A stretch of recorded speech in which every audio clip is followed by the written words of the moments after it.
Pertandingan Football Club atau AUFC mengakhiri tur uji cobanya ke sejumlah kabupaten kota di Aceh dan Sumatera Utara. Dalam laga pamungkas di Stadion Monsikurung, Idirai Aceh Timur sore kemarin ini, anak asuh Simon Pablo Elisetse ini ditahan imbang 2-2 oleh tuan rumah Aceh Timur Selection. Berikut laporan selengkapnya. 5 menit usia pertandingan Aceh Timur Selection sudah unggul 1-0 melalui tendangan penalti. Pada menit 20, kubu tuan rumah berhasil menggandakan keunggulan lewat Reza Rafika. Skor 2-0 tak tertahan lama. Pasalnya pada menit ke-25 Aceh United mampu memperkecil kekalahan setelah mentakan striker mereka.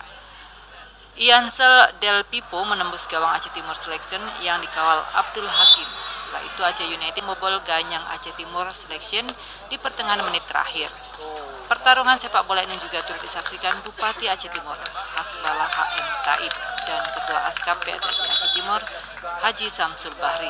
Ketua Askap PSSI Aceh Timur, Samsul Bahri, mengaku puas dengan penampilan tim Aceh Timur Selection.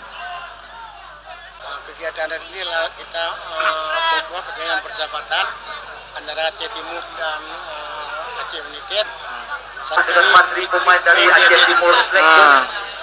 Nah, apa motivasi dalam acara ini, Pak? Motivasinya Yang adalah mengambil posisi di sebelah kiri energi ada, sementara dari pemain yang berbakat di Aceh Timur. kejadian Aceh United Kita yang persiapkan mereka menggunakan khusus di dalam kebenaran mereka di hijau dan orange kita lihat. Selain untuk memperkenalkan tim Aceh United kepada publik sepak bola di daerahnya, pertandingan eksibisi itu juga menjadi momen bagi pihaknya mencari pemain potensial untuk disiapkan sebagai skuad Persidi ID ke Liga 3 nantinya. Dari Aceh Timur, Said Maulana, TVRI melaporkan.